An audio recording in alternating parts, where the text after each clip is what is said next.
what would you say are some of the, I guess, best practices, right? I think, everybody deals with stress, and I think everybody deals with stress in different ways, right? But what would you say are, I would say, I guess, the best practices in helping people deal with day-to-day stress?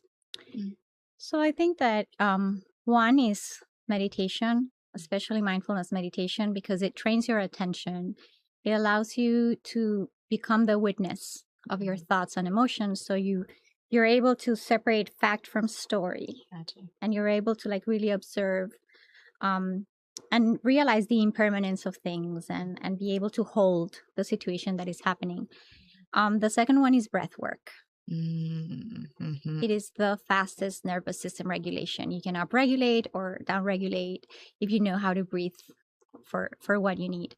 And the third one is the thought patterns that we have. And mindfulness really helps you realize how you think, what you think, what the mind chatter is telling you. Wow. Because sometimes it's not the situation, it's how we are framing it. And would you say that, I guess, those practices work for adults as well as children? They do, but they work differently. Okay. So in the case of adults, we have adult brains. Right.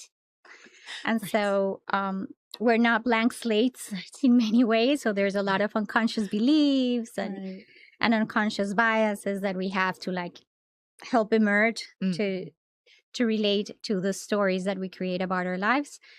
But in the case of children, in a way, they are blank slates. They are newer to the situation. Sometimes they see things with greater simplicity. There's not so much of a story being applied. And then they're also looking up to adults to how they manage stress and situations.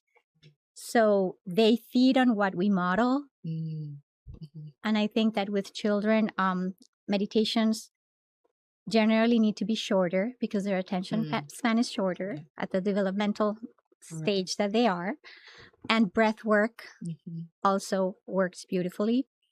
In my experience, younger children are more open to certain resources and to you walking them through mindfulness. And then as they get older, kids and teens nowadays are so smart, so informed. They have access to social media. They have access to resources. That's when I feel that they need to understand the why of mindfulness, why self-care, how to handle stress, and why they should do it. And so they want the science.